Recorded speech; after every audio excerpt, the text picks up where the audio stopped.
Rentable, fiable, innovant. Avec eux, ça risque de fluctuer. Mais soyez rassurés, vous serez en croissance sur le marché. Francis Gosselin. Philippe Richard Bertrand. L'économie, c'est sérieux. Mais prends pas ça pour du cash. Revue d'actualité, Philippe Richard Bertrand. Il se passe plein de choses, comme toujours, dans l'actualité économique et financière. Parlons un petit peu là, de cette nouvelle tendance là, qui n'est pas tant nouvelle, mais qui a vraiment commencé à faire couler un peu d'encre. Cette histoire du financement de la consommation là, par des différents systèmes, qu'on pense à Affirm là, et des trucs Sezzle, etc. Qu'est-ce que tu penses de ça, toi, Philippe? Ben, écoute, moi, je l'ai essayé juste par consommateur pour voir comment ça fonctionnait. Je me demandais si ça allait, excuse l'anglicisme, pigner sur mon crédit. Non. OK? Non, c'est non. ça. Effectivement, il te faut une carte de crédit. Okay. Je ne sais pas comment ils font, mais ils doivent... Puis, parce que ça fait même pas de check-up sur ta carte de crédit. Ouais. Ça capture rien. Mais j'ai acheté un item mais ouais, ils te créent eux-mêmes, là, Affirm, Sezzle, tout ça. Je pense qu'ils te donnent comme une première chance. Puis là, après ça, eux-mêmes, ils te créent comme un genre de mini-dossier de crédit. Parce que c'est sûr que si tu achètes un truc puis que tu es tout de suite problématique, là, ça va aller dans ton dossier de crédit. Ils vont faire un bureau de comment on appelle ça? Réclamation, là, ou je sais pas quoi. Et donc, ça va être... Mais moi, personnellement, je m'en sers beaucoup, mais généralement pour des achats, tu sais, je me suis acheté un vélo assistance électrique, c'était comme 1500 $, puis il m'offrait l'opportunité de payer ça en, je pense, 5 ou 6 paiements sans intérêt. Ouais, c'est quand même fabuleux. Fait que, tu sais, je préfère. Mais ça prend-tu la surconsommation, selon toi? Ben, après, je sais pas, qu'est-ce que ça veut dire surconsommation dans ton univers? En as-tu besoin? Ben, j'en ai besoin. Est-ce que je l'aurais aché sans ça? Maybe not. Fait que j'ai, à la limite, surconsommé, mais tu sais, je veux dire, j'ai consommé, là, je veux dire, je l'ai payé différemment. Puis je préfère, moi, personnellement, payer, tu sais, un petit montant chaque mois qu'un gros montant d'une shot. Par contre, je vais te dire une affaire, mes paiements de mon vélo électrique, là, j'ai hâte qu'il soit fini. c'est con, là, mais je suis comme... Toi, t'as fait avec lequel? Je me rappelle plus. Ouais. Puis, honnêtement, mais Sezzle, c'est aux 2 semaines. Ça va vite. Je vais faire une petite confidence en ondes. J'ai acheté pas mal de choses avec ces systèmes-là. J'ai un bon crédit, moi, dans la vie, mais tu sais, fait que j'ai mon vélo à assistance électrique dont je te parlais, mais là, c'est très con. Là, je pars en vacances là, bientôt. Mais, je voulais acheter une poussette là, pour mon petit gars tu sais, qui se plie. Là, c'est comme 400, 500 $. Puis là, j'ai trouvé une place là, sur Internet, Little Canadian, là, qui vendent des poussettes. Puis il y avait un système de financement. Puis là, je la paye en 5 fois 96,50. Tu sais, une affaire de même. Mais honnêtement, j'en ai plusieurs. Fait que je les ai pas mal toutes testées, honnêtement. Puis c'est quand même assez facile. Là. Tu peux te reconnecter, savoir combien tu dois, etc. Mais ce qui est drôle, Phil, c'est que là, j'ai comme acheté toutes sortes de cossins. Mon iPhone, d'ailleurs, est financé là, sur, je sais pas, 12 mois. Fait que là, à tous les mois, j'ai comme plein de paiements. Puis tu sais, ça finit que tu dis, 100$ par mois, tu sais, c'est rien, là, mettons. Mais là, t'es accumules. 400, 500, 600, c'est comme, Christy, ça me c'est pour ça que je te dis, j'ai hâte que mon vélo soit fini d'être payé pour comme enlever cette charge mensuelle-là de mon budget personnel. C'est là qu'il faut que les gens fassent attention. Faites attention quand vous utilisez parce que tu perds le feel, le feeling de l'achat. Là, ce qui est décrit dans un article de David Bécoteau dans le Journal de Montréal, en fait, c'est qu'il y a des gens qui commencent maintenant là, à acheter des affaires genre à 20$, là, avec en 4 paiements de 5$. Mais là, c'est comme 1, puis 2, puis 3, puis 4, puis 5. Puis tu sais, honnêtement, à toi puis moi, si t'es pas capable d'acheter une affaire à 20$ cash, puis t'as besoin de le financer, tu sais, repense tes priorités. Puis là, si t'en as 1, puis 2, puis 3, puis 4, à la fin, ça finit par être 20$, puis 30$, puis 50$, puis 100$, puis 200$ par mois. C'est ça. Puis là, tu sais, t'en ajoutes. Puis ça peut faire la différence entre boucler la fin du mois puis payer son loyer ou pas. Fait qu'il faut faire attention. Ce sont des nouvelles solutions, là, puis apparemment, ça a cru de 50% année sur année, là, de 2022 à 2023. Fait que, tu sais, il faut quand même garder un petit œil là-dessus là, pour pas que ça devienne une nouvelle crise du crédit au niveau national. Les problématiques s'accumulent aussi pour Nordvolt. Là, c'est rendu que le CQDE et la Nation Mohawk parlent de poursuites ou de problématiques. Moi, j'étais enthousiaste de ce projet-là, mais c'est vrai que c'est comme on a annoncé ça vite. Là, Luc Poirier a vendu son terrain. Là, il s'est acheté une Ferrari d'ailleurs pour célébrer. En tout cas, peu importe, mais là, c'est comme si on n'avait pas attaché les morceaux. Il y a comme de l'opposition qui, à la limite, encore une fois, je trouve que c'est un peu extrême, là, les revendications, mais c'est comme on aurait dû anticiper ça. Là. Ils ont commencé à creuser, à couper des arbres, puis là, le monde se réveille. Puis là, c'est comme, le projet est quasiment en péril. M. Fitzgibbon lui-même a dit, si les Québécois ne le veulent pas, on ne le fera pas. Mais c'est comme, c'est pas un peu tard pour avoir ce discours-là, me semble? Oui, mais encore une fois, c'est une grande problématique au Québec où est-ce qu'on a parti ce projet-là en catimini. On l'a annoncé fait, mais effectivement, il y a un décret qui dit qu'ils n'ont pas besoin du BAP. Imagine tous les autres promoteurs ou ceux qui font des projets avec leur argent, en plus, qui se font dire qu'ils ont besoin d'un BAP. J'ai un petit scoop pour toi, Phil. Je suis... ça n'a pas commencé, mais j'ai signé le contrat, que je peux le dire. Je vais être chroniqueur au Journal de Montréal. Puis je travaille un article là-dessus, en fait. Puis je te pose la question, puis tu vas peut-être m'alimenter dans ma réflexion. J'ai pas fini de l'écrire. Tu sais, c'est de l'argent public qu'on met là-dedans. Okay? Puis là, tu sais, Northvolt, en l'occurrence, c'est 7 milliards de dollars. Là, c'est pas du petit change. Là. Puis tu sais, je me dis, quand tu mets de l'argent dans un projet public, tu sais, c'est sûr que, bon, il y a une entreprise privée de l'autre bord, il y a des enjeux de confidentialité, Sauf que c'est de l'argent public, tu sais. Puis là, c'est comme, il y a quelque chose qui me chicote, là. Puis c'est un petit peu ça que je veux explorer. Dans quelle mesure on a le droit de savoir? Tu vois ce que je veux dire? C'est pas notre argent. Je veux dire, les gens ils vont dire c'est mes taxes, mais c'est pas vraiment comme ça que ça marche. Mais c'est quand même un peu notre argent. C'est-à-dire que quand tu mets cet argent-là, tu le mets pas dans d'autres affaires. Puis je me demande dans quelle mesure on a comme l'obligation d'informer le public. Je vais t'en faire une analogie. Si, tu sais, j'ai embauché mon garçon pour faire des travaux dans mon entreprise. Je lui ai dit que son travail devait être exemplaire. OK? Pourquoi? Il représente moi, il représente... Puis tu as des partenaires. J'ai des partenaires. Il faut que quand tu travailles, ça soit spick and span. Mais là, on a mis de l'argent dans quelque chose. Le gouvernement du Québec a mis de l'argent dans quelque chose, mais il lui octroie un paquet de passe-droits. C'est ça qui est gossant. Mais moi, il y a ça qui me gosse, mais comme je te dis, je reviens juste à la question de l'investissement. Puis tu sais, je serais intrigué de savoir, mettons que c'est la caisse de dépôt qui avait investi dans Northvolt, là, au lieu de directement Québec, puis IQ et tout ça. Tu sais, la caisse, là, puis tu sais, je sais que... Ils déclarent pas ces deals. Non, ils déclarent pas, mais je me dis, au moins la caisse, Simonac, ils font un due diligence, ils ont des analystes. Comment comme ils veulent une rentabilité, alors que là, j'ai comme l'impression qu'on a garoché de l'argent. Puis, tu sais, les journalistes ont demandé, là, ils sont où les études de faisabilité? Ils sont où les études à long terme? Mais il n'y en a pas. Ils n'en voulaient pas. Tu sais, Northvolt, qu'est-ce que tu sais de cette compagnie-là? Je pose la question pour de vrai. Qu'est-ce que tu sais de Northvolt? C'est suédois. Okay? C'est suédois. Mais après, ils ont déjà fabriqué des batteries, Northvolt? Ils ont fabriqué dans quel autre pays? C'est un des plus gros investissements qu'on a fait cette année au Québec, là, après, genre, la santé et l'éducation. Puis on sait rien.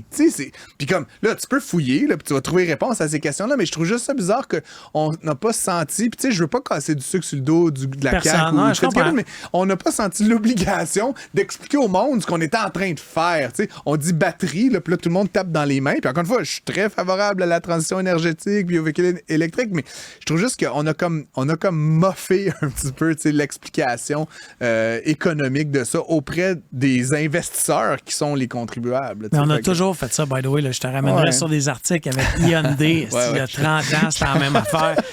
GM, c'est le mode du gouvernement. Mais, excuse mon langage ordurier, mais c'est « it's gonna bite you in the ass ». À un moment donné, Puis là, c'est là où l'optimiste en moi reprend le dessus. Phil, je pense qu'en 2023, en 2024, aujourd'hui, la population québécoise, le système médiatique, la transparence informationnelle est beaucoup plus grande, mettons, que GM là, dans les années 90. Là, j'étais très jeune.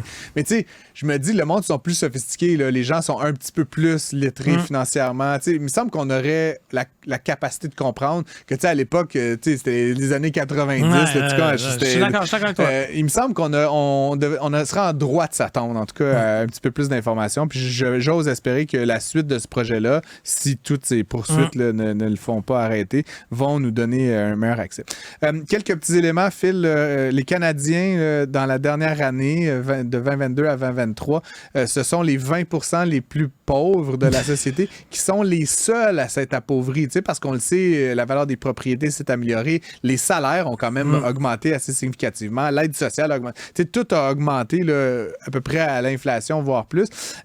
Et pourtant, les plus pauvres se sont appauvris en 2023. légèrement, là, 1,2 %, mais ça reste que tu es déjà au bas de la pyramide des salaires, des revenus, des valeurs, puis ces gens-là ont c'est parce qu'il y a eu une ouais. indexation des salaires, mais dans les cols blancs. Non, mais tu sais, le salaire minimum a augmenté de 7 %. Je suis d'accord, mais l'épicerie a tellement augmenté. Ouais. Je pense pas que le 7 % quand tu es au bas de l'échelle, quand tu gagnes 15-16$ de l'heure, l'épicerie coûte vraiment cher. Ton loyer coûte plus cher, l'électricité coûte plus cher, les assurances coûtent plus cher. Mon interprétation quand même, c'est que les gens dans le bas du 20 %, j'ai pas les chiffres exacts, mais il y en a là-dedans carrément qui ne travaillent pas. Là, fait que là, c'est comme ils n'ont pas bénéficié de l'augmentation. Au moins, si tu es au salaire minimum, tu es passé de, je pense, 13 à 75 à 15. Là, fait que tu as eu cette augmentation-là. 1,25 $, c'est pas la fin du monde, mais c'est quand même pour des gens. Mais il y a là, sûrement le bas du 20 %, il y en a carrément qui ne travaillent pas. Puis là, les prestations d'aide sociale, etc., je me rappelle plus, mais ils n'ont pas été indexés au même niveau. Fait que c'est sûr que, puis là, comme tu dis, l'inflation, parce que tout ça, l'appauvrissement, c'est en dollars qu'on appelle constant. Là, fait que c'est sûr que l'inflation vient gruger le pouvoir d'achat. Puis évidemment, à l'autre extrême du spectre, les gens les plus riches, eux, ils se sont beaucoup enrichis.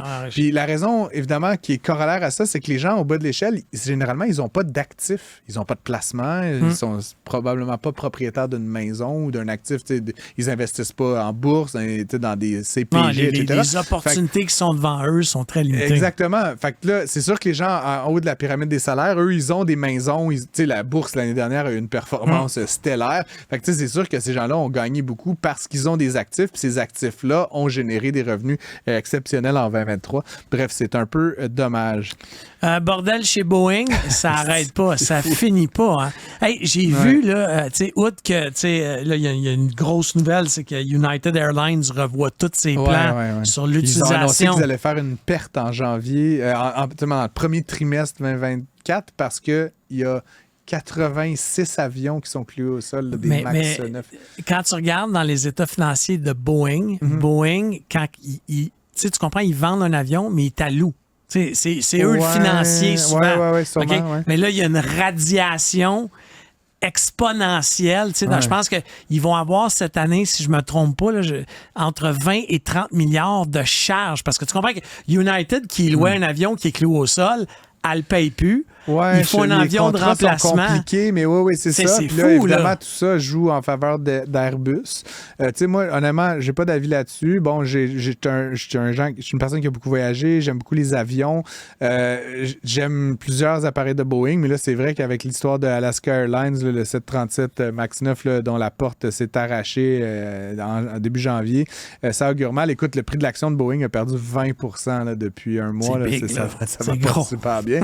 Après, c'est une compagnie qui est historiquement là, extraordinaire. Là. Fait que c'est quand même un peu étonnant. Puis il y a des images succulentes sur le web. Là, avec un avion avec du duct tape. C'est capoté. On va parler tantôt avec notre invité de la Fédération canadienne des entreprises indépendantes, mais je voulais avoir ton avis là-dessus, peut-être pour clore le segment. Phil, Hydro-Québec augmente ses tarifs année après année. Moi, je suis partisan d'augmenter les tarifs pour limiter le gaspillage. Mais évidemment, les particuliers, on a des journalistes de notre bord, on crie fort, et c'est hautement politique. Fait que maintenant, les particuliers, c'est plafonné à 3 %. Les grandes entreprises, ils ont des accès que toi et moi, on n'a pas. Ils parlent directement à monsieur et madame les ministres. Et donc, ils ont souvent des ententes aussi sur 10 ans. Et entre ces deux-là, tu as la PME québécoise. Puis elle a la FCEI, mais la FCEI, c'est pan-canadien. Puis bon, c'est pas aussi fort que d'appeler le ministre. Là. Et donc là, on voit que c'est vraiment ce segment-là au milieu qui se fait augmenter les tarifs d'électricité le plus rapidement. Là. Je pense que c'est la deuxième année consécutive que l'augmentation est de 5 %. Qu'est-ce que ça dit, tu comprends que pour un paquet d'industries métallurgiques, là, principalement les alumineries et autres, on est le cheap labor de l'Amérique du Nord en termes de cheap énergie. Le cheap énergie, pas labor, mais cheap énergie. Alors, est-ce que c'est normal qu'une multinationale basée à l'étranger paye moins son électricité que l'entreprise québécoise détenue par des Québécois, etc.? Moi, je pose la question. Puis je suis zéro nationaliste, mais tu comprends qu'à un moment donné, ça va toucher une question de politique. D'autonomie. D'autonomie. Deuxièmement, tu veux faire... Il y a un montée du PQ. Là. Le PQ, vas-tu changer la politique énergétique du Québec? De la tarification de l'électricité pour les PME. Je suis d'accord, mais s'il prenait le pouvoir demain, là, pourquoi qu'il inverse pas? Mets le tarif des PME aux multinationales, inverse-les. Paul Saint-Pierre Plamondon, on vous interpelle. Je vais t'écrire un autre courriel, Pierre. Excellent. Écoute, c'était une petite revue d'actualité. On va parler avec François Vincent de la FCA un peu plus tard à l'émission. Donc, stay tuned, comme on dit en bon français. Si le temps, c'est de l'argent, il faut l'investir là où il y a de la valeur. Vous écoutez Prends pas ça pour du cash. On est avec notre premier invité, il s'appelle Yohann Miron, c'est le grand patron de First Team Performance. Salut Yohann. Bonjour, ça va bien? Yohann, depuis quelques années, il y a un engouement pour le football américain. Je vais dire ça là, parce que des fois, ça se mélange avec le soccer. Un peu, en effet, le football américain. Il y a Anthony Auclair, t'as Duvernay Tardif, t'as les Carabins qui ont eu une saison extraordinaire. Les Alouettes. Les Alouettes aussi qui ont quand même gagné à la Coupe Grey. Après toutes ces années à chialer sur eux autres. Quand même dans une filiale de Québécois, Pierre-Carl Pelado. Ouais, ils ont bien fait ça. Je voudrais pas qu'on passe complètement à côté. Est-ce que cet engouement-là se sent aussi chez les jeunes? Oui, tout à fait. Honnêtement, nous, on a commencé en performance sportive. C'est quand même longtemps que je suis là-dedans, mais j'ai officiellement été capable de partir ma business à cause que la culture, justement, depuis 7 ans, est grandissante. Mais je te dirais que depuis les 3 dernières années, là, la croissance est fulgurante. Là. C'est ça. Puis chez First Team Performance, qu'est-ce que vous faites exactement? Nous, dans le fond, on se spécialise en performance sportive. Donc, contrairement, par exemple, à un entraîneur qui serait dans un gym normalement avec comme la population générale puis pour le bien-être, nous, ce qu'on fait, c'est vraiment, on se spécialise dans tout ce qui est performance liée à ton sport. Donc, que ce soit pour le football, le basket, l'escrime, les sports d'endurance, le sprint, toutes ces choses-là. Mon métier à moi, dans le fond, c'est de m'assurer d'être capable de maximiser les performances pour amener les athlètes à performer correctement dans leur sport. Fait que c'est de l'entraînement comme en gym, mais tu vas développer des muscles spécifiques pour le sport. Mais en gros, c'est juste que les systèmes utilisés pour fonctionner en tant qu'athlète au point de vue de la performance sont pas nécessairement les mêmes. Quand tu t'entraînes pour le bien-être, les systèmes d'énergie, ces choses-là. Okay. Un athlète d'endurance va pas travailler comme un athlète de puissance. Okay. Comme une personne normale qui veut juste être bien au gym va avoir besoin de bouger. Donc là, en gros, c'est toutes des choses différentes. C'est une approche beaucoup plus scientifique.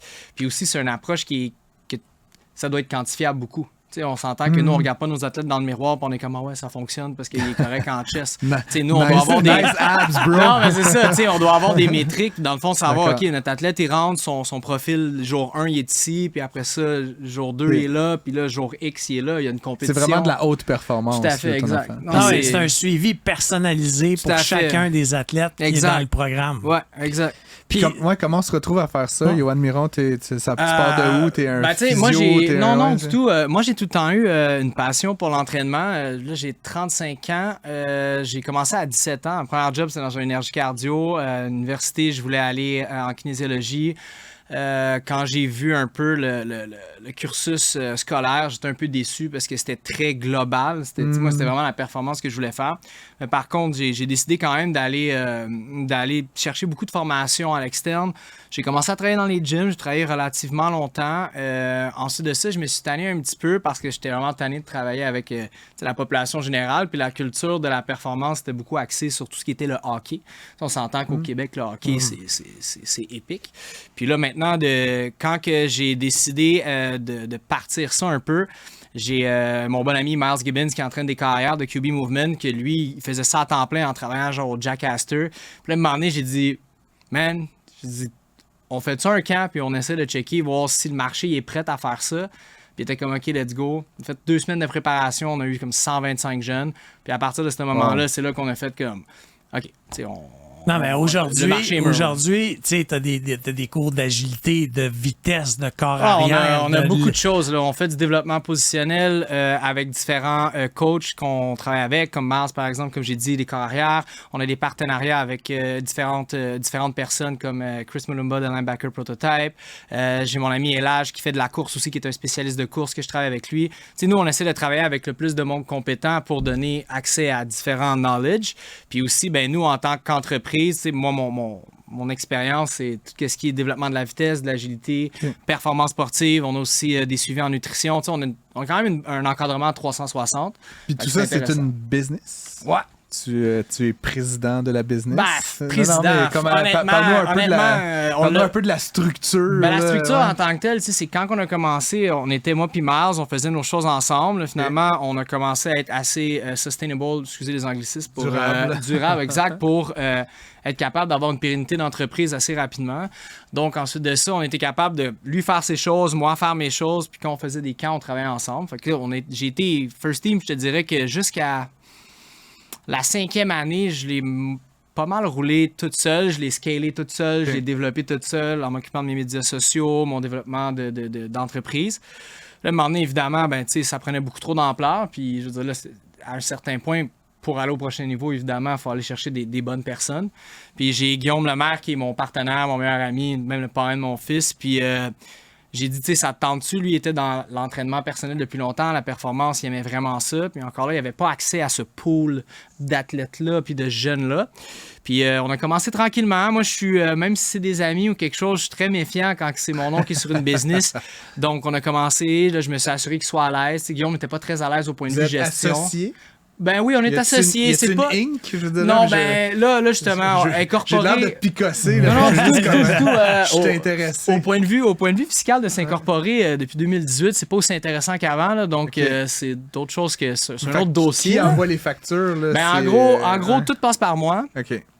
Dans le fond, la compagnie est à mon nom. Donc, en ce moment, tout passe par moi. Là, on a d'autres choses, j'ai d'autres trucs qui s'en viennent que je peux pas tant discuter. Fait que là, oui, on va devoir branch out de certaines façons. Puis là, dans le fond, Guillaume, il est là, ça scale encore plus parce qu'il est arrivé des choses récemment. On a fait un gros partenariat avec une agence d'athlètes professionnels qui commence à travailler avec il travaillait déjà avec des joueurs de football comme Vernon Adams, Gino de Edmonton qui jouait aux Alouettes. Ils ont Chris Boucher, c'est au basket, ces choses-là. C'est un partenariat avec Vantage Sports Agency qu'on a commencé à faire. Puis là, vu que j'ai quand même un certain reach dans la communauté du football, là, depuis 4 semaines, ça va très vite. Qu'est-ce qui se passe? Donc, on a beaucoup d'athlètes qui vont rentrer sur le label. C'est pour ça qu'on l'a invité trop tôt. non. On te rappelle dans un mois. Non, mais dans un mois, on pourrait se reparler puis on va avoir vraiment plein de nouvelles affaires. Fait que, dans le fond, Vantage agit un peu comme agent facilitateur pour les athlètes, pour aller chercher un peu un exposure aux États-Unis, puis so on. Fait que pour revenir à l'aspect plus business, la structure, c'est moi. Pour ça, j'ai Guillaume. Là, présentement, vu que ça devient vraiment plus gros, je vais aller chercher 2 autres personnes que je vais annoncer probablement cette semaine ou la semaine prochaine, dont un athlète qui, full circle, à sa 7e année, rentre en science, en sport science à Concordia. D'accord. C'est un jeune que je coach depuis secondaire 2. C'est quand même cool de pouvoir le prendre avec nous puis l'embarquer dans l'engrenage. Tu organises aussi des camps de spécialisation. J'ai vu qu'il y avait un camp pour la relâche. Il y a aussi le principe de combine. Peux-tu nous expliquer c'est quoi un combine? Là, en ce moment, c'est ça. On faisait des combines à chaque année. Cette année, on a mis ça un peu sur pause parce qu'on avait beaucoup de choses. Mais un combine, dans le fond, ce qu'on fait, c'est une structure d'évaluation qui est dictée un peu par les instances professionnelles dans les tests. C'est des tests de base, dans le fond, qu'on doit faire. Puis les jeunes, en fonction de ça, ils peuvent se situer par rapport aux autres un peu, soit aux États-Unis ou au Québec. C'est comme des statistiques avancées. Exactement. C'est ton profil de joueur va être dicté par ce que tu fais sur le terrain puis par tes capacités athlétiques. Donc, tu sais, des joueurs, par exemple, avec des tests très intéressants de vitesse, par exemple, vont avoir des opportunités que d'autres n'auront pas. Par exemple, si on a un jeune qui court comme en bas d'un 4-5, automatiquement, on sait qu'on peut prendre son CV, l'envoyer dans n'importe quelle université américaine. Même si c'est un jeune qu'au niveau football, il n'est pas très talentueux, mais qu'au niveau athlétique, il est très talentueux, il va avoir des opportunités qui vont se faire. Fait que c'est justement pour ça qu'on fait les combines, pour essayer de permettre à certains jeunes d'avoir des opportunités autant académiques que professionnelles sportives. Puis dans tous les sports qu'on fait, on a des partenariats avec CNDF, Collège Notre-Dame-de-Fosse, qu'on fait des camps l'été, comme on a créé un camp de perfectionnement de receveurs, de carrière, de demi-défensifs. Moi, j'ai des camps de position qui se font à l'année. On a des camps de vitesse. Le camp de la relâche, c'est nouveau parce que j'étais supposé aller avec eux pendant la semaine de relâche. Mais vu que j'ai un petit bébé, j'ai décidé de rester un petit peu plus proche de la famille. Fait que là, je fais beaucoup de demandes. Ça fait 7 ans qu'ils nous demandent de faire de quoi à Montréal. Fait que cette année, tranquillement, on va commencer avec les coachs qu'on a qui vont être disponibles. On va ouvrir les positions. C'est un peu comme on fait la fin de semaine. T'sais, on court pendant 1h30. Ensuite de ça, il y a une petite pause où les jeunes se développent par position avec des coachs, soit universitaires ou des anciens athlètes professionnels. Puis, tu sais, les possibilités à chaque année, j'ai tout le temps quelque chose. Cette année, on a décidé de s'impliquer dans le football féminin. On a fait un showcase pour les jeunes filles de secondaire 4-5 qui s'en allaient au cégep, puis pour les filles de cégep qui s'en allaient à l'université. Parce qu'il y a aussi eu des annonces de participation aux Olympiques de ce sport-là. Fait que là, on essaie d'aider le plus de monde possible, de s'impliquer. C'est sportif. Moi, je dois le dire, tu sais, j'ai connu Johan parce que mes 2 garçons jouent au football, puis mes 2 garçons ont participé à certains de tes camps, puis tu sais, il a toujours été aidant, là, tu sais, puis je tiens à le dire, tu sais, quand on a une question, tu sais, il devrait aller où, quel style de jeu, tu as toujours été super répondant, en tout cas, là, pour moi. C'est on and off the field, tu sais, c'est ça l'affaire, c'est que ça prend beaucoup de temps. Pourquoi? Parce que c'est une relation... C'est pas juste une relation transactionnelle qu'on a avec nos athlètes. Parce que, tu sais, je veux dire, je pourrais charger beaucoup plus cher pour ce que je fais dans le marché que ça vaut, mais la raison, c'est que de rendre ça accessible, d'avoir un reach avec les jeunes, mais de les aider dans la démarche. T'sais. Moi, mon téléphone, là, je reçois des messages, là, je me lève le matin, je suis loadé, puis, tu sais, un jeune qui a de la misère à l'école, qui a des questions... Ça fait partie de ça. T'sais. On est comme des grands frères. Les gens ont beaucoup confiance en nous autres. Un adjoint ou une adjointe bientôt. Pour de vrai, ouais. Un doublon, même. Je sais pas quoi. Une intelligence artificielle. Je suis en train de dire à ma blonde qu'elle n'aura pas besoin de retourner travailler. Je vais juste la faire m'aider dans mes trucs. Mais c'est ça. Fait que, tu sais, à chaque année, ça grossit. C'est impressionnant la vitesse que ça va depuis 2 ans. Puis là, depuis 6 mois, c'est incroyable. Puis, tu sais, c'est bien. C'est un beau problème. Très cool. Mais Johan Miron de First Team Performance, je te remercie d'avoir passé à Prends pas ça pour du cash. On te réinvite pour les nouvelles. Pour la suite de l'histoire. Pour les auditeurs qui ont des enfants et qui ne savent pas quoi faire à la relâche dans la région de Montréal, il y a un super camp. Là. Malheureusement, on ne sera pas là. On va annoncer ça avec les détails cette semaine. Bon, mais merci. Il y a ce podcast que j'écoute, Phil, c'est très geek, là, mais qui est sur NPR, là, Public Radio aux États-Unis. Puis à la fin de l'année, à chaque année, là, fait que là, on est comme en janvier, là, à la fin de l'année, ils font un segment qui appelle The Rest of the Story. Puis ils reviennent sur plein d'affaires. Fait que je me fais une petite note là, en décembre, on fera The Rest of the Story. Ça va me faire plaisir. Performance. Merci.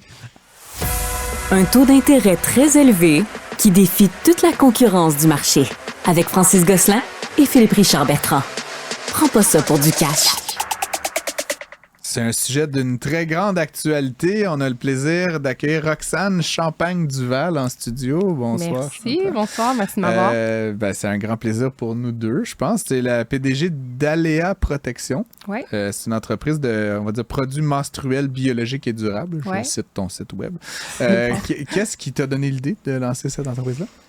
En fait, j'ai pensé à cette idée-là quand j'étais maman. Mm-hmm. Puis quand j'ai redécouvert la beauté des règles, je me suis mis à comme tout re-questionner en fait mon expérience menstruelle. Puis ça a vraiment débuté de ça. Donc je me suis dit manque d'options complets au niveau des produits de qualité durable. Donc je me suis mis à me questionner par rapport aux ingrédients qui étaient dans les produits menstruels conventionnels. J'ai réalisé que c'était bourré de plastique, de dérivés de plastique, de produits chimiques, puis pas les meilleures options en fait pour le corps. Puis moi en tant que maman, c'était important pour moi de savoir, de connaître les impacts qu'elle allait avoir sur mon corps. Puis deuxième chose, je me sentais super coupable de jeter autant de plastique dans l'environnement. Je trouvais qu'il y avait une meilleure façon de faire les choses. Malheureusement, la COP, c'était pas pour moi. Puis le deuxième problème, en fait, que je venais régler, c'était vraiment l'accessibilité. Parce que je me suis dit comment je pourrais rendre plus accessibles ces produits-là, mais pas seulement en pharmacie, en épicerie, mais de le rendre aussi pour les femmes et les gens qui ont leur menstruation au bureau, dans une toilette publique, parce que encore en on le temps, va revenir on n'était pas capable d'en trouver. Dans un petit instant, mais j'étais surpris, puis je voulais juste t'entendre, en fait. Tu parles justement des produits qui existent sur le marché. Il y a des multinationales là-dedans qui vendent, je suis pas un expert des tampons, là, mais je peux m'imaginer des milliards de dollars de services sanitaires, tampons, etc. Puis je me dis, tu sais, la tendance au bio, la tendance au durable, elle est quand même, c'est une lame de fond. Il n'y a aucune multinationale qui offre un produit genre, tu sais, biodégradable, durable, biologique. Attends, je veux dire, tu sais, je voulais juste un peu t'entendre là-dessus parce que je peux pas m'imaginer là, quand t'as Procter & Gamble, tu sais, il n'y a rien, tu sais. C'est vraiment surprenant parce que quand on va dans les grandes chaînes, en fait, tu sais, les Tampax de ce monde, les Playtex de ce monde n'ont pas encore d'option qui va être 100% de coton biologique. Ils vont sûrement dire, il y a des variantes qui disent fait à partir de, mais c'est une composante dans le tampon. C'est pas l'entièreté du tampon. Ça va sûrement être mélangé avec des fibres synthétiques. Donc, l'option d'avoir que du biologique et sans plastique, donc avec des cartons biodégradables, c'était pas là, malheureusement. Donc, il fallait aller dans les supermarchés naturels pour trouver une marque dans le fond d'une étagère, là, un peu poussiérée, la boîte avec une feuille verte dessus. Puis là, t'es comme, ah yes, j'en ai trouvé un. Mais je trouvais que c'était pas mass market. Puis oui, je suis vraiment surprise. Puis c'est probablement la plus grande compétition qui s'en vient. Qu'un P&G, un Kimberly-Clark ou name it. Va se lancer là-dedans, là, avec des moyens, une couple de zéro de plus, là, j'imagine. Oui, effectivement. Mais j'ai une petite question, outre la commercialisation puis les multinationales, mais tu sais, de le créer, là, créer le produit. Il ne faut pas se le cacher, c'est quand même un produit que la femme s'insère. Donc, ça, au niveau de la santé, y a-t-il des tests à faire? Ça n'a pas dû être simple là, de lancer le produit en termes de tests à faire au préalable. Bien, en fait, j'ai fait beaucoup de recherches, là, justement, pour voir quel manufacturier pouvait m'accompagner dans ce processus-là, parce que malheureusement, mon manufacturing plant n'est pas au Québec. J'aimerais éventuellement en avoir un, c'est certain, mais pour l'instant, il n'y en a pas au Québec ni au Canada. Donc, j'ai vraiment fait le tour des différents manufacturiers qui pouvaient m'accompagner. J'en ai trouvé un en Europe. Puis, c'est ce manufacturier-là qui a plus de 20 ans d'expérience qui a pu m'accompagner dans le processus, puis m'assurer de m'accompagner aussi dans la certification de Santé Canada. Donc, de pouvoir lui prouver que le tampon qui a été fait selon les normes, puis d'avoir la certification là, vraiment que Santé Canada me donnait le droit de vendre le tampon au Canada, vu que c'est un medical device. OK. Puis ma question subséquente, c'est est-ce que les femmes sont rendues là? T'sais, moi, j'ai 2 enfants, là. Puis je me rappelle quand mon ex-conjointe est arrivée avec les couches lavables. Puis j'ai comme fait « Oh my God! » Honnêtement, j'ai comme freak out. Là, c'était comme, c'était ma fin de non-auto. C'était comme j'ai tracé la ligne. C'est la seule ligne que j'ai tracée avec elle. Ça a été ça, là. Honnêtement, si c'est ça, tu t'en occupes. Mais tu sais, est-ce que les femmes sont rendues là? Dans le sens de prendre quelque chose de... Bien, on ne change pas les habitudes de vie des femmes, là. Je veux dire, c'est le même processus, là. Tu sais pas, comme la COP, par exemple, que là, c'est vraiment, faut que tu changes tes habitudes, ton style de vie par rapport à ça. Ça, c'est exactement la même chose. C'est juste que le produit que tu t'insères va être plus de qualité, puis il n'est pas fait à base de plastique, donc il est biodégradable. Donc, vraiment, là, on ne change pas les habitudes de personne ici. Parlons un petit peu de l'adoption. Parlons un petit peu de la business. T'es-tu seul là-dedans? Oui, bien, j'ai parti... du love money, du financement bancaire, des investisseurs externes? Comment ça fonctionne exactement? Plein de bonnes questions. Bien, dans le fond, j'ai parti la business tout seul. Moi, c'est ma deuxième entreprise. Donc, la première entreprise, j'ai eu la chance de la vendre en 2020. Donc, j'ai su que quand j'allais vendre ma business, c'était sûr que ça allait financer une deuxième business. Dans quel domaine? Dans la distribution de bijoux. OK. Vraiment différent. En espérant que tu n'as pas vendu à Caroline Néro. Non, c'était ma compétition dans le temps jusqu'à temps qu'elle soit plus là. Puis, dans le fond, là, on est vraiment en train de gérer notre croissance. Mon conjoint a joint comme partenaire d'affaires d'entreprise. Donc, on est maintenant 2 propriétaires chez Aléa. Puis, on a vraiment les défis de croissance. Donc, on a tellement une belle croissance depuis le début, mais là, c'est de gérer nos cash flows, de gérer notre financement. Donc, ça a été majoritairement financé, là, moi, personnellement, du Love Money, un micro-prêt de futurs preneurs. Mais là, on est vraiment là-dedans. T'sais. Comme on a des belles opportunités au niveau du retail, on a des belles opportunités au niveau du corporatif avec des gros clients potentiels. Mais après ça, c'est une business de cash flow à cause qu'on a tellement d'inventaire à aller acheter. Puis, en Europe. En Europe. Puis vous savez que présentement, le marché, c'est difficile d'aller emprunter quand tu es dans une entreprise qui a moins de 1 an de chiffre d'affaires. Tu rentres pas dans le bancaire conventionnel. Fait qu'il faut que tu te rediriges vers des entreprises qui vont venir en aide aux entrepreneurs, mais c'est du 10 à 11 % de taux d'intérêt. Là. Fait que tu repenses 2 fois avant de prendre un prêt. Fait qu'on est vraiment en train de monter une structure. On va-tu aller dans la marge un peu, dans le non-dilutif, qu'est-ce qu'on peut aller chercher? Après ça, on va-tu se diluer? Mais là, t'es en début d'entreprise. Mais la beauté, c'est que t'es dans un produit repeat business au bout. Là. Dans le sens que une femme peut sûrement être menstruée jusqu'à 50, 60... 36 ans en moyenne dans sa vie. 36 ans? Ouais. 36 ans de temps ou 36 ans d'âge? Non, 36 ans de temps. De temps, Je pense que les femmes sont menstruées après 36 ans. Parce que, personnellement, je Ça serait une bonne nouvelle, là. Non, mais ce qui veut dire que c'est une business répétitive. C'est une business répétitive incroyable. Oui, absolument. C'est environ 12 à 15 000 produits menstruels qu'on va utiliser là, au cours de notre vie. Puis, tu sais, au niveau des repeats, c'est sûr que moi, mes clients, c'est des entreprises. Puis ça aussi, tu sais, c'est du repeat parce que c'est des contrats sur une longue durée de temps. Ben, c'est de ça que je voulais parler avec toi parce qu'évidemment, tu le sais, là, je t'apprends rien, mais il y a une réglementation fédérale là, qui vient d'être adoptée à la fin, je crois, de l'année 2023. C'est ça, c'était juste cadeau de Noël pour certaines femmes, j'imagine, mais qui oblige maintenant les employeurs, en fait, certaines catégories d'employeurs à fournir des produits quasiment comme du savon puis du papier de toilette. Là. C'est-à-dire que ça normalise énormément les produits d'hygiène féminine. J'imagine que c'est une bonne nouvelle pour toi. Ben oui, c'est une bonne nouvelle, mais c'est une bonne nouvelle pour tout le monde. Honnêtement, ça aurait dû être fait depuis longtemps, selon moi. Du point de vue social. D'un point de vue social. On est d'accord, mais du point de vue de ta business, c'est comme... je l'avais appréhendé parce qu'on... Oui, c'est sûr, mais je l'avais appréhendé. Puis, tu sais, ça fait partie aussi de mon business plan, que ça se faisait ailleurs. Tu sais, il y a des provinces déjà au Canada qui demandent des produits menstruels dans les écoles. Ça s'en vient, j'espère, au Québec. Comme c'est vraiment une tendance qu'on voit arriver depuis plusieurs années. C'est juste que le Canada était... En tout cas, moi, je trouve un peu derrière, là. On est deux gars, tu sais, explique-nous peut-être juste, c'est quoi la loi, là, je sais pas si tu la connais très bien, mais dis-nous donc, concrètement, c'est quoi, là, c'est quelle taille de business tu dis, donc c'est pas les écoles, tu sais. C'est les entreprises régies par le fédéral. Ça veut dire que c'est les entreprises qui doivent respecter le Code de travail canadien. OK. Puis, Air Canada, donc, Via Rail, transport, banque, télécommunications, entités gouvernementales fédérales. Exactement. Mais il y en a que c'est les petites, comme on dessert plein d'entreprises de transport. Il y en a que c'est des petits bureaux de 20 personnes. Fait que c'est pas basé. Qui ont une charte fédérale. C'est pas basé sur le nombre d'employés. Puis eux, ils doivent fournir tampons ou serviettes dans toutes les salles de bain, que ça soit homme-femme mixte ou dans un endroit où c'est accessible pour tous et discret au bureau. C'est ce que la réglementation dit. Donc, une belle opportunité, en tout cas pour toi, de, comme tu dis, de passer via ces employeurs-là pour vendre le Mais tu vendrais-tu direct ou tu vas continuer à utiliser des distributeurs ou détaillants? Majoritairement, on travaille directement avec les entreprises là, pour l'instant. Puis, dans le fond, nous, ce qu'on pousse, c'est d'aller vers une option qui est plus durable, qui est plus saine pour le bienfait, dans le fond, de leurs employés, mais aussi parce qu'ils ont à respecter certaines normes environnementales. Plusieurs entreprises ne peuvent plus utiliser de plastique, par exemple. Donc, tu sais, ça vient renforcer la valeur ajoutée d'Aléa. Tu es une jeune femme en affaires. On ne parle jamais de l'âge des femmes, mais tu es une femme en affaires. Parle-nous un peu de ce que c'est aujourd'hui être une femme entrepreneur. Est-ce que il y en a moins en tout cas que d'hommes?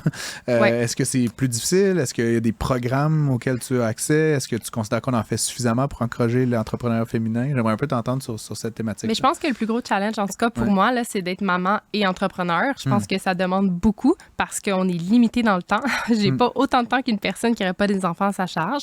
Mais en même temps, je pense qu'il y a de plus en plus de programmes pour venir en aide aux femmes. Je suis heureuse de voir que tout ce qui est capital de risque commence à s'intéresser plus aux femmes en affaires parce que malheureusement, au Canada, c'est 3% des femmes qui sont... Oui, c'est ça, c'est vraiment une 3% très petite proportion. Dans le fond, du capital de risque qui est investi dans des entreprises à propriété féminine. Fait que là, ils ont réalisé, ils se sont virés de bord. Fait qu'ils commencent à avoir plus de programmes. Donc, on est en train d'évaluer ça, là, justement.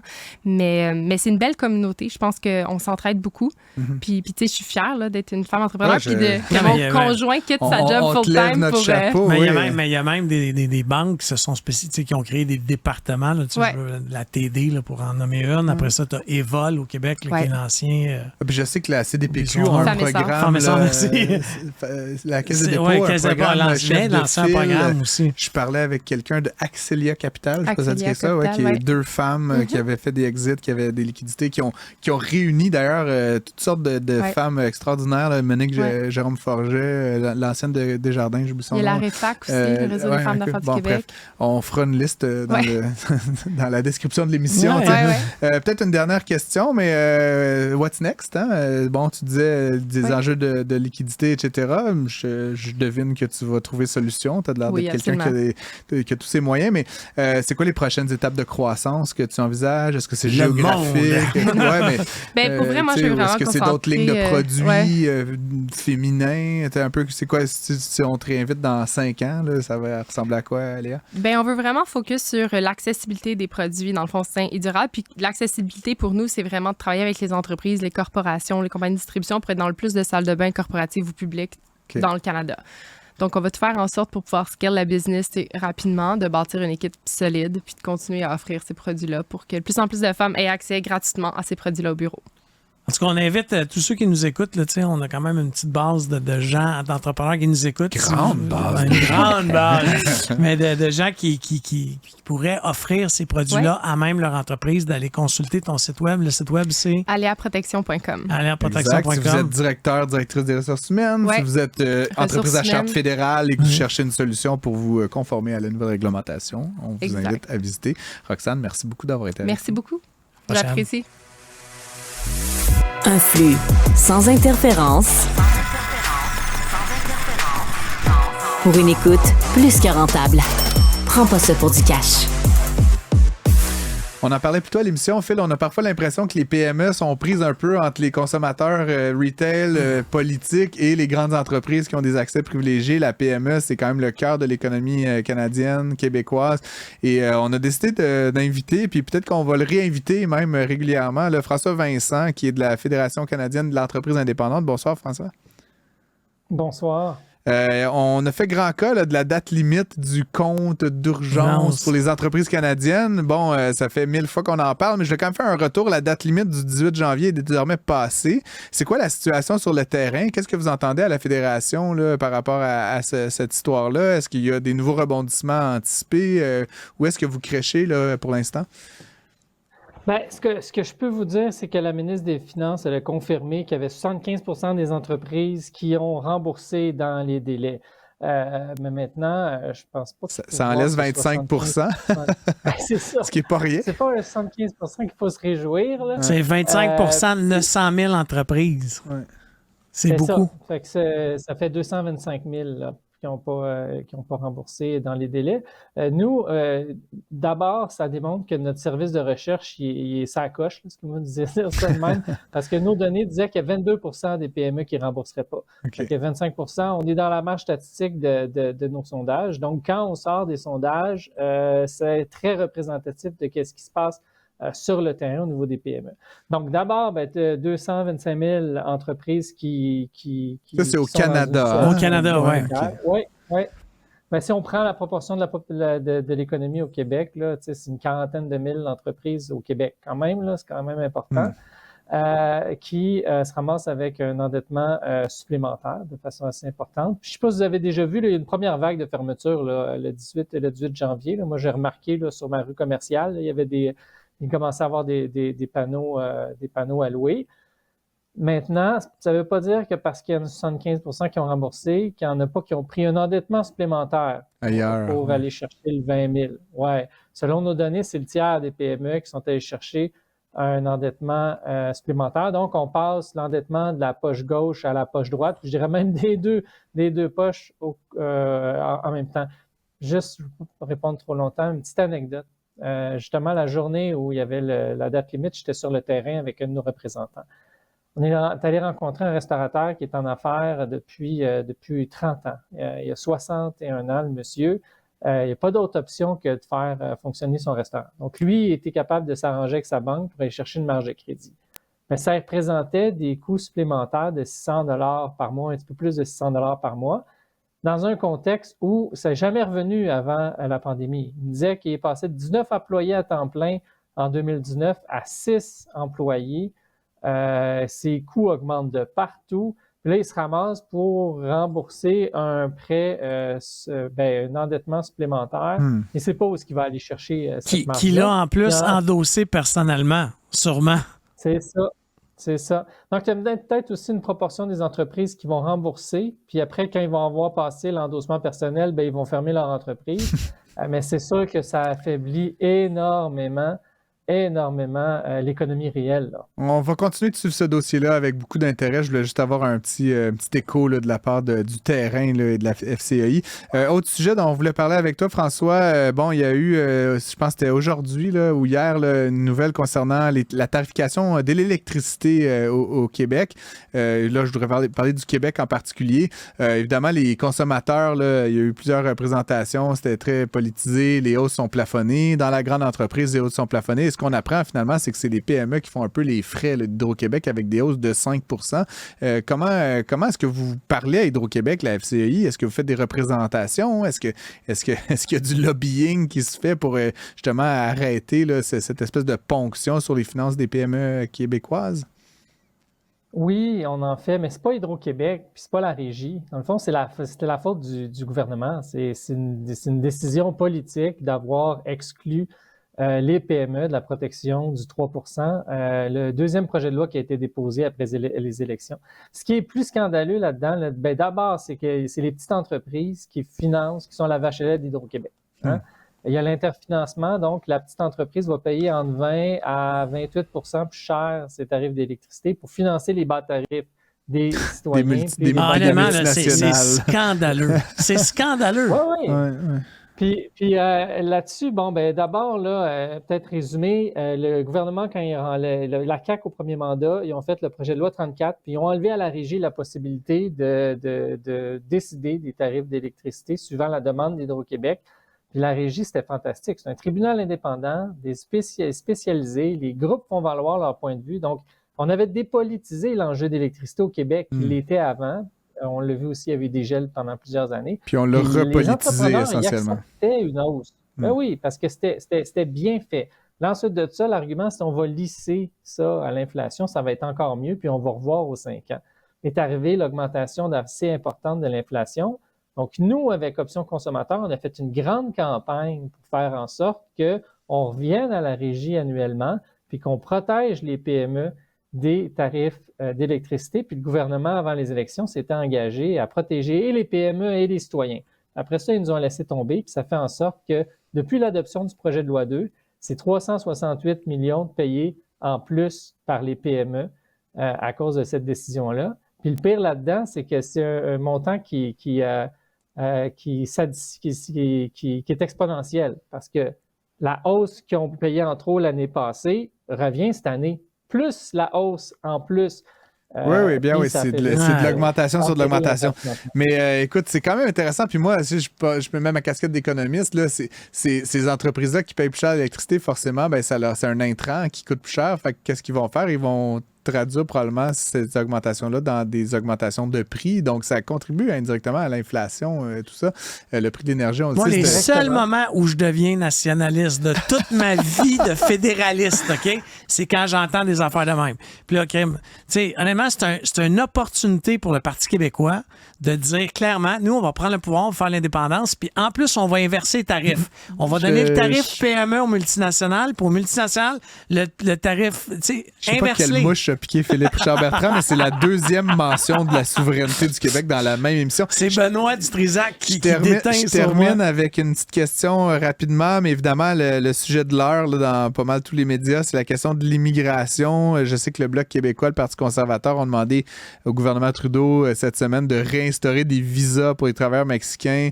Il y a toute la question des quotas. On a parlé de diminuer. Puis pourtant, on a le sentiment que certaines entreprises sont un peu accros aux travailleurs étrangers temporaires. C'est quoi la posture de la FCEI là-dessus? Qu'est-ce que vous entendez là, de la part des entreprises indépendantes au Canada et au Québec, François? La PME, la petite entreprise puis la moyenne entreprise n'iraient pas chercher des travailleurs étrangers temporaires s'il n'y en avait pas de besoin. Point à la ligne. C'est complexe, c'est cher. Puis ensuite de ça, ils privilégient d'embaucher les immigrants quand ils sont déjà en sol québécois. Vous savez, on a fait un sondage en 2019, c'est 29 des PME qui disaient que s'il n'y avait pas les travailleurs étrangers temporaires, ils ne seraient pas capables de survivre. Donc, ça protège les emplois des Canadiens et des Québécois. Maintenant, ça prend l'immigration. C'est une des solutions pour la pénurie de main-d'œuvre. Mais entre vous et moi, la meilleure solution, puis même les PME qui nous le disent, selon une étude qu'on a faite, c'est l'automatisation.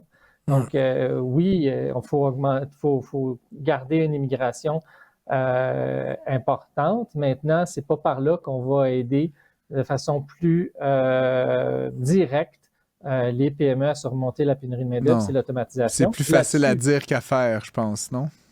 Surtout pour les petites entreprises. Ouais. On a fait une étude en décembre. Le Québec est en avance du reste du Canada par rapport à l'automatisation, mais je vous dirais principalement parce que le plus grand facteur qui pousse les entreprises à automatiser, c'est la pénurie de main-d'œuvre. Puis le Québec, c'est la province qui vit plus la pénurie de main-d'œuvre. Puis ensuite de ça, plus tu es grand comme entreprise, plus plus tu vois l'automatisation comme étant possible dans ton entreprise, puis on a moins de micro-entreprises, par exemple, que l'Ontario. Maintenant, il y a des bonnes choses à faire, mais il faut vraiment accentuer, sensibiliser les entreprises à l'avantage de faire l'automatisation, puis s'attaquer sur le premier frein de l'automatisation, qui est le coût. Puis c'est pas en ayant les taxes sur la masse salariale les plus élevées au Canada. Un taux d'impôt réduit. Moi, j'ai une autre idée, mais qui est très, très Machiavel. C'est de ramener les boubous macoutes. Je sais pas si vous vous rappelez de ça, les inspecteurs au niveau de l'assurance emploi du gouvernement pour ça. Terme à cette conversation. François Vincent, vice-président Québec à la Fédération canadienne de l'entreprise indépendante. Merci beaucoup d'avoir été avec nous. C'était vraiment intéressant. Et on va se faire une petite date régulière avec toi. Je pense qu'il y a beaucoup de sujets à discuter, puis j'aime bien avoir ce segment là, un peu à la défense des PME canadiennes et québécoises. Merci, François. Merci. Plaisir. Bonne soirée. Francis Gosselin et Philippe Richard Bertrand. Un son monétaire en stéréo. Prends pas ça pour du cash. On est rendu à la période de l'épisode par rapport au fun fact économique. Alors, c'est un fait amusant qu'on veut parler qui est atypique dans le monde de l'économie. Alors là, tu veux nous parler de l'indice Big Mac. Yes, Qu'est-ce Phil, que c'est ça? On a remplacé la question du public par le fun fact. Là, on excède des affaires. L'indice Big Mac, essentiellement, ce que c'est que c'est un indice qui compare le prix du Big Mac dans différents pays du monde. T'es sérieux? Parce qu'il y a cette idée en économie que, dans le fond, une commodité, là, mettons une once de cuivre ou n'importe quoi. Le lait, des fois, même. Non, mais le lait, c'est différent parce que pays par pays, tu as différentes grades de lait, différents types de vaches, les agriculteurs. Mais une once de cuivre ou, je sais pas, un bloc d'or ou je sais pas quoi, en principe, il est pareil en Scandinavie que, en Amérique du Nord, qu'au Zimbabwe. C'est la même affaire, c'est une commodité. Sauf qu'évidemment, il y a plusieurs paramètres. Et donc, il y avait eu cette idée de regarder le Big Mac, combien il se vend et combien il se vend notamment en proportion du pouvoir d'achat de différents consommateurs. Et donc, ce que ça permet, c'est plutôt que de donner un prix en dollars US, là, un prix fixe, c'est de l'examiner à la lumière justement du pouvoir d'achat là, de différents consommateurs. Donc, de le ramener à ce qu'on appelle en économie la parité du pouvoir d'achat, qui est un concept économique qui suggère qu'à long terme, les taux de change, ils devraient se déplacer pour que ça égalise le prix des biens. Mais c'est jamais exactement comme ça. Fait que ça permet d'exprimer ce qu'on appelle à parité du pouvoir d'achat, le prix d'un Big Mac. Et donc, évidemment, ça fluctue énormément d'un pays à un autre. Il y a des pays où le Big Mac se vend excessivement cher, même malgré le fait que les salaires sont relativement élevés et vice-versa. Ce qui est intéressant, évidemment, c'est que le Big Mac, je trouve que comme symbole, cet indicateur-là a été développé par des économistes il y a une quarantaine d'années. Et c'est intéressant parce que c'est comme un peu l'incarnation de la mondialisation, hein, quelque part, cette idée que le Big Mac, tu le manges à Paris, tu le manges à Tokyo, tu le manges à New York, c'est exactement la même chose. Et donc, à quelque part, cette idée qu'on allait remplacer une commodité un peu abstraite, comme je te dis, comme le cuivre ou l'or ou je sais pas quoi, par quelque chose que tous les jours, toi et moi et tous les éditeurs, on a une vague idée de ce que c'est, là, même si on n'est pas grand fan de McDonald's. Et donc, c'était un indicateur qui était intéressant. Donc, je voulais un peu partager ce fun fact. Mais c'est quoi, disons, par rapport, le Big Mac entre Montréal puis Québec? Pas Montréal-Québec, mais disons, on le comparait par rapport au Québec à, je sais pas, à Miami? Oui, mais c'est pays par pays. Je pense pas que c'est ville par ville. Canada, US. Mais grosso modo, si tu regardes là, en Suisse, là, qui est exprimé en francs, par rapport à l'indice Big Mac, le Big Mac en Suisse est 38% plus cher à parité du pouvoir d'achat. Et tu as des endroits, mettons, comme Singapour, qui est un pays très, très riche. Fait que là, oui, le Big Mac va être 25$, mais genre, la richesse est tellement grande qu'en fait, finalement, à Singapour, le coût à parité du pouvoir d'achat est 12% en bas de l'indice là, du standard. Puis tu as des endroits là, à Taïwan, en Inde, etc., où le Big Mac, toujours à parité du pouvoir d'achat, est 57 et 54% inférieur au standard. Donc, c'est quand même assez intéressant de le comparer. Le Canada est pratiquement dans la moyenne. On est à moins 4%. Donc, on est un petit peu en deçà de la moyenne mondiale. Toujours, encore une fois, à parité du pouvoir d'achat. Donc, encore une fois, c'est intéressant. Vous pouvez aller sur le site de The Economist, Big Mac Index, là, en anglais, mais il y a tout ça. Puis c'est intéressant de le voir aussi évoluer dans le temps parce que tout ça n'est pas fixe. Évidemment, d'une année sur l'autre, le Big Mac varie là, d'une place à l'autre dans le monde en fonction de la richesse. Là. Donc, voilà, écoute, à suivre. À la prochaine épisode. Ouais. Bye bye. Prends pas ça pour du cash. Disponible aussi en balado sur l'application et le site cube.ca. Radio, télé, balado, vidéo. Cube, un média pas comme les autres.